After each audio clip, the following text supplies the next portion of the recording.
आज 18औं पुस्तकालय दिवसको अवसरमा आयोजित यस कार्यक्रममा उपस्थित हुन पाउँदा मलाई धेरै खुसी लागेको छ।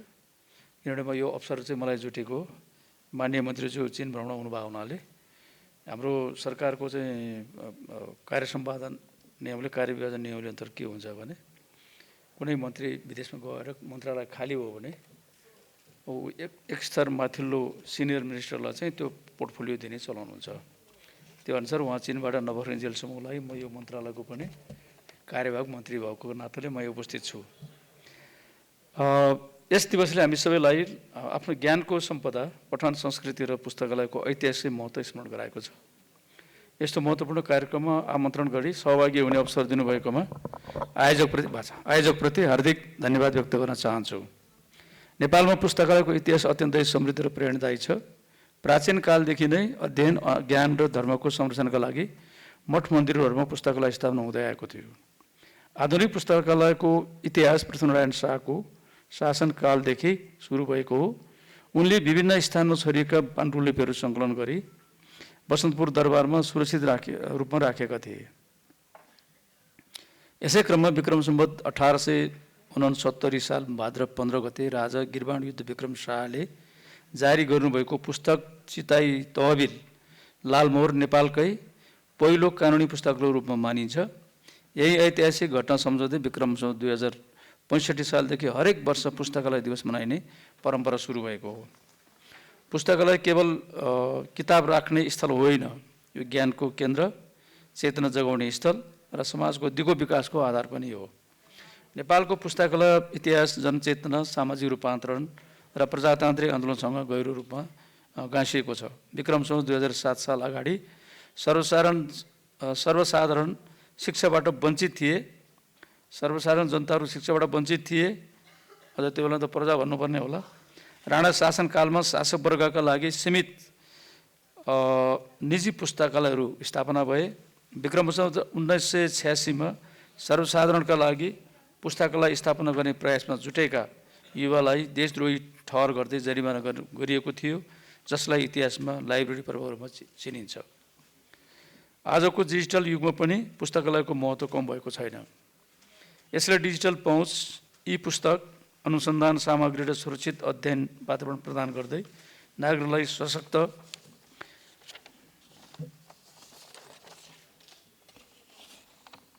बनाइरहेको छ। युवाहरूका लागि पुस्तकालय अनुसन्धान, नवप्रवर्धन र सिप विकासको प्रमुख स्थल बनेका छन्। विशेष गरी ग्रामीण क्षेत्रका पुस्तकालयहरूको कम्प्युटर, इन्टरनेट, डिजिटल प्रणाली, सामग्री र मोबाइल पुस्तकालय जस्ता सुविधाबाट सूचना पहुँचको खाडल घटाइरहेका छन्। पुस्तकालयहरू केवल शान्त अध्ययन स्थल मात्र होइनन्, यी नागरिकको चेतना जगाउने केन्द्र, सामाजिक संवादका चौतारी र परिवर्तनको उत्प्रेरक शक्ति पनि हुन्। महिला, बालबालिका, किसान, श्रमिक, विद्यार्थी, वृद्ध समाजका सबै तहका मानिसहरूका लागि पुस्तकालयहरूले शिक्षा, सूचना, सिप र आत्मबल प्रदान गर्दै आएका छन्। यद्यपि कानुनी संरचना, पर्याप्त लगानी र प्रविधिको कमीका कारण अझै पूर्ण क्षमतामा पुगेका छैनन्। अब सरकार, स्थानीय तह र समुदाय मिलेर पुस्तकालयलाई बलियो कानुनी आधार, बजेट र प्रतिविधिसहित सक्षम बनाउनु अत्यावश्यक छ। नेपालका पुस्तकालयहरू शिक्षा, अनुसन्धान, पठन संस्कृति र सामाजिक रूपान्तरणकै केन्द्र हुन्। तर कानुनी संरचना, पूर्वाधार, वित्तीय स्रोत, दक्ष जनशक्ति र डिजिटल रूपान्तरणमा आएको कमजोरीले तिनीहरूको पूर्ण क्षमता विकासमा अवरोध पुर्याइरहेको मैले पनि अनुभव गरेको विषय हो। सहर र ग्रामीण असमानता र गाउँ बीचको चाहिँ असमानता र सीमित पहुँचले ज्ञानको लोकतान्त्रिक वितरणमा ठुलो अन्तर सिर्जना गरेको छ। त्यसैले पुस्तकालयलाई केवल किताब भण्डारण गर्ने ठाउँ होइन, समाजको समग्र विकासको केन्द्रको रूपमा पुनः परिभाषित गर्नु राज्यको दायित्व पनि हो। यसको समाधान दीर्घकालीन, प्रणालीगत र बहुआयामिक दृष्टिकोणबाट गर्न आवश्यक छ। सरकारले एकीकृत पुस्तकालय ऐन निर्माण गरी कानुनी सुरक्षा, बजेट व्यवस्थापन, पूर्वाधार विकास, डिजिटल रूपान्तरण र जनशक्ति विकास सुनिश्चित गर्दै पुस्तकालयलाई आधुनिक पूर्वाधार र डिजिटल सुविधासहित पुनर्निर्माण गर्नुपर्ने आवश्यकता भएको महसुस गरेको छु। आजको यस अवसरमा म सबै पुस्तकालय कर्मी, शिक्षक, विद्यार्थी र समाजसेवीहरूलाई धन्यवाद दिन चाहन्छु। आजै उद्घाटन भएका कपिलवस्तु जिल्लाका 48वटै माविका पुस्तकालयसँग जोडिनुभएका विद्यालय व्यवस्थापन समिति, प्रधानाध्यापक सहित शिक्षक साथीहरू, विद्यार्थी भाइ बहिनीहरू लाई पनि बधाई दिन चाहन्छु। तपाईँहरूको अथक प्रयासले हाम्रो पुस्ता शिक्षित, सूचित र जिम्मेवार नागरिक बन्न सक्छ। म सबै नागरिकलाई आग्रह गर्दछु, पुस्तकालयमा आउनुहोस्, अध्ययन गर्नुहोस् र ज्ञान मार्फत सकारात्मक परिवर्तन ल्याउनुहोस्। यी अनि मात्र हाम्रो पुस्तक, हाम्रो भविष्य आदर्श वाक्य सार्थक हुनेछ।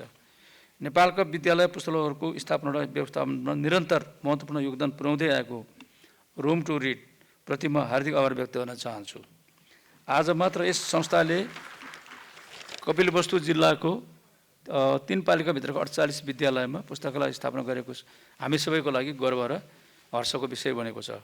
यो कार्य सामाजिक तथा सांस्कृतिक विकास अभियानमा अनुकरणीय उदाहरणको रूपमा प्रस्तुत भएको छ। अन्तमा आज सम्मानित र पुरस्कृत हुने व्यक्तिहरू सबैलाई म पुनः धन्यवाद र शुभकामना व्यक्त गर्न चाहन्छु।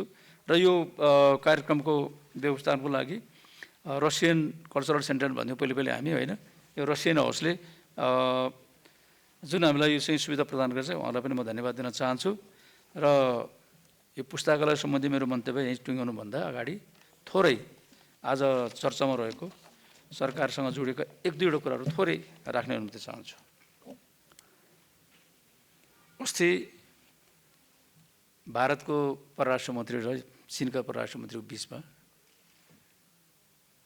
संवाद भयो, सहमति भयो।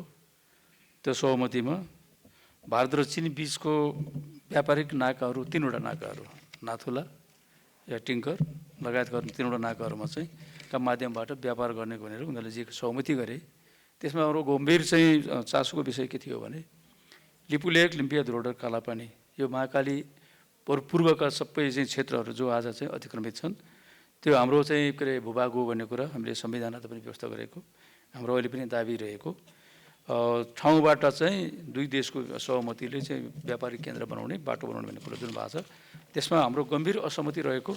सरकारले त्यही बेला चाहिँ डिप्लोमेटिक नोटिस जारी गरेको परराष्ट्र मन्त्रालयले र यो सङ्घाई कोअपरेसन अर्गनाइजेसन जुन 2001 मा चाहिँ युरेसियाको चाहिँ के अरे 10वटा मुलुकहरू मिलेर बनाएको थियो, त्यो अहिले चाहिँ विशाल बनाएको छ। र त्यसै सन्दर्भमा चाहिँ साउथ एसियाका सबै मुलुकका राष्ट्र प्रमुखहरू, सरकार प्रमुखहरू, दक्षिण एसियाका पनि धेरै जसो चाहिँ सरकार प्रमुख, राष्ट्र प्रमुखहरू र युरेसियाका धेरै चाहिँ मुलुकहरूको चाहिँ सक्रिय सहभागितामा यो महत्त्वपूर्ण चाहिँ सम्मेलन भइरहेछ। त यो समिटमा हाम्रो नेपालको सम्मानीय प्रधानमन्त्री केपी शर्मा ओली पनि सहभागी हुनुहुन्छ। त्यही क्रममा चाहिँ हिजो मात्रै राष्ट्रपति सी जिनपिङ र हाम्रो सम्मानीय प्रधानमन्त्री बिचको चाहिँ भेटवार्ता सम्पन्न भएको छ। र त्यो भेटवार्तामा पनि हामीले चीन र भारतको बिचमा अझै समझदारी भएर चाहिँ एउटा एमओयू चाहिँ जारी भएको छ। त्यसप्रति हाम्रो गम्भीर असहमति रहेको, लिपुलेक, लिम्पिया, धुरोडर चाहिँ कालापानी नेपालकै भूभाग भएको कुरा हामीले राखेका छौँ र चिनिया चाहिँ प्रधानमन्त्री राष्ट्रपति समक्ष हामीले आफ्नो सरकार राखेका छौँ। र यो नेपाल र भारतको बिचको चाहिँ कूटनैतिक संवादका माध्यमबाट यो समस्याको समाधान गरेर मात्रै त्यो क्षेत्रबाट चाहिँ व्यापारिक नाकाको रूपमा त्यो क्षेत्रलाई प्रयोग गर्न सकिने कुरा पनि हामीले होइन भने हाम्रो स्वामित्वमा भएको चिज अरूले चाहिँ बाटो बनाएर चाहिँ व्यापार गर्ने कुरा र हाम्रो नेपालको चाहिँ र चीनको बिचको चाहिँ सीमा सम्झौतामा पनि यो कुराहरू उल्लेख भएको हुँदाखेरि यो कुराको हामीले हिजो चाहिँ जानकारी गराएका छौँ। पहिलो कुरा बाँकी भारतीय प्रधानमन्त्रीसँग चाहिँ हाम्रो यही महिनाको अन्तिममा प्रधानमन्त्रीजीको चाहिँ भारत भ्रमणको क्रममा पनि त्यो कुरा उठाउनेछौँ हामी, पहिलो कुरा। दोस्रो कुरा चाहिँ यो अहिले भर्खरै हामीले धेरै पटक दरखास्त आह्वान गरेको नेपालको सोसल मिडिया प्लेटफर्महरू भन्दाखेरि नेपालमा धेरै भ्रम छ कि यो online.com भन्नेहरू चाहिँ नेपालीहरूले खोलेका इन्टरनेट मिडियाहरू, अनलाइन मिडियाहरू त्यो चाहिँ हो भन्ने बुझ्छौँ। तर त्यो होइन कि सोसल मिडिया प्लेटफर्म जो चाहिँ तपाईँको मेटा होला, त्यसको फेसबुक, मेसेन्जर, व्हाट्सएप, इन्स्टाग्राम, यस्तै तपाईँको युट्युब या यसको यस्तै चाहिँ माइक्रोसफ्टको, गुगलको यसै सबै संस्थाहरूसँग जोडिएका अरू धेरै संस्थाहरूसँग जोडिएका सोसल मिडिया चाहिँ डिजिटल प्लेटफर्मलाई हामी मान्छौँ। ती डिजिटल प्लेटफर्महरू चाहिँ नेपालमा चाहिँ दर्ता नहुँदाखेरि हाम्रो चाहिँ के अरे निर्देशिका सामाजिक सञ्जाल व्यवस्थापन सम्बन्धी निर्देशक 2080 चाहिँ जारी गरेका छौँ हामीले। त्यो 80ले के भन्छ भनेदेखि कमसेकम नेपालमा सञ्चालन हुने सबै चाहिँ सोसल मिडियाहरू चाहिँ प्लेटफर्महरू नेपालमा दर्ता हुनुपर्छ, रजिस्टर्ड हुनुपर्छ। त्यसले चाहिँ नेपालमा चाहिँ आफ्नो पोइन्ट अफ कन्ट्याक्ट चाहिँ तोक्नुपर्छ व्यक्ति या संस्थाको रूपमा, र त्यसले नेपालमा चाहिँ कुनै न कुनै रूपमा चाहिँ केही न केही हाम्रो चाहिँ नेपालमा त्यति ठुलो व्यवसाय गरिराखेका संस्थाहरूले चाहिँ हामीलाई केही न केही हाम्रो यो उसको CSR अन्तर्गत चाहिँ हाम्रो विभिन्न क्षेत्रहरू DNF चाहिँ 2.0 चाहिँ हामीले जारी गर्न थालेका छौँ। डिजिटल नेपाल फ्रेमवर्क पहिलो चाहिँ भाग चाहिँ त हामीले 2017मै जारी गरेको हो, तर त्यसमा धेरै अप्रुभ भएको हुनाले अहिले हामीले चाहिँ डिजिटल नेपाल फ्रेमवर्क दोस्रो भाग जारी गर्दैछौँ अन्तिममा। त्यसमा चाहिँ त्यसले 8वटा सेक्टरमा चाहिँ हाम्रो AI प्रयोग गर्ने, IT प्रविधि प्रयोग गर्ने र डिजिटल चाहिँ इकोनोमीलाई चाहिँ बढावा दिने ढङ्गले अबको चाहिँ हाम्रो नेसनल GDPमा डिजिटल इकोनोमीको यो कमसेकम 2030 भित्र त्यसको कन्ट्रिब्युसन 3% पुर्याउने भन्ने हाम्रो अहिले अभियान छ। र यो वर्ष मात्रै हामीले अहिले 1.5% को हाराहारीमा छ। यो वर्ष 0.5 बढाएर चाहिँ 2% पुर्याउने भन्ने छ। अबको 3-4 वर्षभित्र हामीले हाम्रो टार्गेट त 27-28 इस्वीसम्म 27-28 भित्र चाहिँ 3% पुर्याउने हो। तर हामीले अहिले के भनेको छौँ भने कमसेकम 2030 भित्र 3% हामीले नेसनल GDPमा डिजिटल इकोनोमीको कन्ट्रिब्युसन पुर्याउनु पर्छ भनेको छौँ हैन। त्यही हिसाबले चाहिँ यो डिजिटल प्लेटफर्महरूको चाहिँ नियमन आज जरुरी छ र तिनीहरूको कन्ट्रिब्युसन नेपालको विकासमा कुनै न कुनै रूपमा चाहिँ उनीहरूको सहयोग पनि हामीलाई चाहिन्छ। त्यसैले टिकटक चाहिँ हामीले बन्द थियो, हामीले खोल्यौँ, हामीले आह्वान गऱ्यौँ, टिकटक आयो, दर्ता भएको छ, पोइन्ट अफ कन्ट्याक्ट तोकेको छ उसले, र उसको कन्टेन्टमा कहीँ न कहीँ के अरे समाज विरोधी, राष्ट्र विरोधी या चाहिँ व्यवस्था विरोधी या अभिव्यक्ति स्वतन्त्रको दुरुपयोग चाहिँ भएका कुराहरू भयो भने हामीले त्यसलाई मोडरेसन गर्छौँ, हामी त्यसलाई फिल्ट्रेसन गर्छौँ, पोइन्ट अफ कन्ट्याक्टलाई चाहिँ हामी भन्छौँ उसले करेक्सन गर्छ। र आज धेरै चाहिँ प्लेटफर्महरू चाहिँ जो चलिरहेछ अरबौँ रुपियाँ उसले यहाँ कमाइराखेको हुन्छ, ती प्लेटफर्महरूले चाहिँ के गरिरहेको छ, डिफेम गरिराखेको छ, जो अभिव्यक्ति स्वतन्त्रभित्र पर्दैन। उनीहरूले चाहिँ स्टकिङ गरिराखेको हुन्छ, उनीहरूले ह्याकिङ गरिराखेको हुन्छ, उनीहरूले चाहिँ तपाईँको आफ्नो आइडी नै चाहिँ के राखेर चाहिँ झुटो आइडीमा चाहिँ फेक आइडीमा चाहिँ उनीहरूले आफ्नो चाहिँ प्लेटफर्महरू चलाइराखेको हुन्छ, कतिले प्रयोग गरिराखेको हुन्छ त्यस्तो होइन। र कतिले चाहिँ त्यही चाहिँ के अरे प्लेटफर्महरू प्रयोग गरेर सेक्सटर्सन गर्ने, एक्सटर्सन गर्ने, साइबर बुलिङ गर्ने, यस्तो चाहिँ धेरै कामहरू गरिराखेको हुन्छ। र त्यसले गर्दाखेरि समाजमा धेरै अनि साइबर क्राइमहरू धेरै डेभलप भइरहेको चाहिँ स्थिति छ। र समाजको हाम्रो नेपालको जुन जातीय सद्भाव छ, सामाजिक सद्भाव छ, जुन धार्मिक सहिष्णुता छ, जुन सांस्कृतिक सहअस्तित्व छ, यसलाई भत्काउने, यसलाई बिगार्ने, क्र्यास गर्ने ढङ्गका क्रियाकलापहरू, कन्टेन्टहरू त्यसले निरन्तर जारी गरिराखेको छ। र त्यसलाई कन्ट्रोल गर्ने चाहिँ या नियमन गर्ने चाहिँ आजसम्म हामीसँग चाहिँ आधार तयार भएको छैन। उनीहरू comply with the government, comply with the constitution of Nepal, नेपालको संविधानलाई मान्दैन भन्छ, नेपालको चाहिँ कानुनलाई मान्दैन भन्छ। त्यस्तो मान्दिनँ भनेकै हो नि त। हामीले चाहिँ यो दर्ता गर्न आऊ भन्दाखेरि नआएको स्थितिमा चाहिँ हामीले धेरै पटक चाहिँ यो चाहिँ जारी गरिराखेको थियो। र आज चाहिँ साइबर क्राइम सबभन्दा ठुलो थ्रेड छ, यसैको माध्यमबाट भइरहेको छ होइन। समाजमा हत्या हिंसा चाहिँ जे बढिरहेको छ, यहाँहरूलाई थाहा होला, साइबर बुलिङका माध्यमबाट बेलायतमा यति धेरै क्राइम बढ्न थाल्यो। स्कुलको बालबच्चाहरूको बिचमा हत्या गर्ने, आत्महत्या गर्ने, अर्कोलाई उसो गर्ने, अनि चाहिँ डिफेम चाहिँ हुन्छ, अर्कोलाई बदनाम गर्ने, के गर्ने हुन्छ, होच्याउने जे खालको कुरा हुन्छ। त्यसले म्यानमारको चाहिँ रोहिङ्ग्या समुदायका मुस्लिमहरूलाई, त्यहाँको चाहिँ बर्मिजहरूले यति धेरै चाहिँ तपाईँको डिफेम गरे, उनीहरूले यति धेरै चाहिँ होच्याए र सडकमै चाहिँ तपाईँको रोहिङ्ग्याहरूको चाहिँ हत्या गर्ने प्रक्रियाहरू चाहिँ यति धेरै चाहिँ यो सामाजिक सद्भाव बिथोलिएर गर्ने कुराहरू भइरहेको छ। अस्ट्रेलियाको कुरा सुन्नुहुन्छ, तपाईँ न्युजिल्यान्डको कुरा सुन्नुहुन्छ, युरोपको कुरा सुन्नुहुन्छ, सबै चाहिँ आफ्नो देशमा चाहिँ यी चिजहरूलाई चाहिँ हामीले रेगुलेसन गर्नुपर्ने हुन्छ। तर त्यो रेगुलेसन नेपालमा भइरहेको छैन। सरकारले धेरै प्रयत्न गर्दाखेरि म आएपछि नै 3 पटक हामीले एक महिनाको के अरे टाइम दिएर आह्वान गऱ्यौँ तिमीहरू दर्ता हुन आऊ भनेर। फेरि कुनै चाहिँ पैसा लाग्ने पनि त होइन नि, त्यो दर्ता गर्ने, पोइन्ट अफ कन्ट्याक्ट गर्ने, खालि यो यस्ता खराब चिजहरूलाई हामीले रेगुलेट गर्न सकौँ भन्ने चाहिँ गरे हो। त्यसको बावजुद पनि आइरहेको थिएन होइन।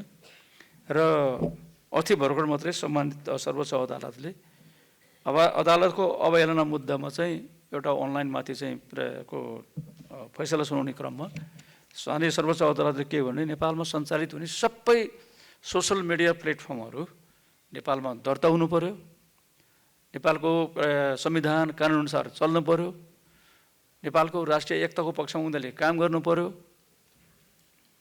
यो सबै चिज त्यस कारणले यदि तिनीहरू चाहिँ दर्ता भएन भने तिनीहरूलाई प्रतिबन्ध लगाउनु या तिनीहरूलाई चाहिँ चल्न नदिनु भन्ने सर्वोच्चको फैसलालाई पनि हामीले आधार मानेर सर्वोच्चको यो फैसलाको कार्यान्वयन गर्नको लागि नेपाल सरकारले 7 दिनको म्याद दिएर सबै सोसल मिडिया प्लेटफर्महरूलाई चाहिँ दर्ताको लागि आह्वान गरेको छ। यो दर्ताको लागि आह्वान गरेको कुरोमा यहाँ सबैले जानकारी गराउन चाहन्छु। र यो अभिव्यक्ति स्वतन्त्रसँग यो साइबर बुलिङ या सेक्सको कुरा या एक्सट्राक्सनको कुरा, अहिले त एआई प्रयोग गरेर डिफेक गर्ने भयो होइन, दुरुस्तै चाहिँ निकालिदिन्छ, हुँदैन भएको घटना घटेको चाहिँ देखाइदिन्छ। यो सबै चिजले चाहिँ हाम्रो चाहिँ सामाजिक चाहिँ व्यवस्था, हाम्रो कल्चर, हाम्रो चाहिँ डेमोक्रेसीमाथि चाहिँ आक्रमण गरिरहेको छ। यसलाई रेगुलेसन गर्न चाहिँ जरुरी छ। र हामीले अब चाहिँ यो हामीले सूचना जारी मन्त्रालयले नेपाल सरकारको निर्णयमा आधारित भएर सूचना जारी गरेको दिनदेखि 7 दिनभित्र सबै सामाजिक सञ्जाल प्लेटफर्मलाई दरखास्त या रेजिस्ट्रेसनको लागि आह्वान गरेका छौँ। यो पनि जानकारी गराउन चाहन्छु। दोस्रो कुरा चाहिँ यो वर्षदेखि अब तपाईँ सबैले जानकारी मैले किन गराउन खोजेँ भनेदेखि हाम्रो सुरक्षण मुद्रण केन्द्र स्थापना गरेको नेपाल सरकारले नेपालको सुरक्षासँग जोडिएका सबै चाहिँ डकुमेन्टहरू, कागजातहरू त्यसैमा प्रिन्ट गर्ने भनेको हामीले आजको दिनसम्म हामी के छौँ, सामान्य हुलाक टिकट पनि हामी विदेशमा छाप्छौँ। यो पासपोर्टको कुरा छोडिदिनुहोस्, राष्ट्रिय चाहिँ नेसनल आइडीको कुरा छोडिदिनुहोस्, भिसाहरूको कुरा पनि छोडिदिनुहोस्, या चाहिँ तपाईँको ब्याङ्क नोटको कुरा छोड्नुहोस्, सबै कुरा विदेशमा चाहिँ छापिन्छ। यो आजको दिनमा यो नेसनालिटीको हिसाबले, सोभरेन्टीको हिसाबले, नेसनल सेक्युरिटीको हिसाबले, नेसनल प्राइड एन्ड ग्लोरीको हिसाबले पनि यो लज्जास्पद कुरा थियो। र यसलाई चाहिँ स्थापना गरेर सञ्चालन गर्ने क्रममा त्यहाँ ठुलो भ्रष्टाचार भयो। भ्रष्टाचार भएर त्यहाँको चाहिँ सिइओ सहितका सबैलाई मुद्दा परेको छ, दोहोरो तेह्रो मुद्दा परेको छ। त्यस कारणले त्यो मुद्दा परेको कारणले गर्दाखेरि, मुद्दामा उनीहरू चाहिँ हारेको कारणले गर्दाखेरि हामीले म आएपछि हाम्रो एउटा नयाँ सिइओ चाहिँ हामीले भर्ना गरेका छौँ। कर्मचारी एकजना पनि थियो, एकजनाले मात्रै हाम्रो बनेपाको त्यो IT centre security printing centre कुरेर बसिरहेका थियो। अहिले त्यो सबै कुरामा कर्मचारीको व्यवस्थापन गर्न हामीलाई कमसेकम 9-10 महिना लाग्यो। र अब चाहिँ म गौरवको साथ चाहिँ के चाहिँ यहाँ सबैलाई चाहिँ जानकारी दिन चाहन्छु। यो तपाईँको सूचनाको हक पनि हो तपाईँहरूको।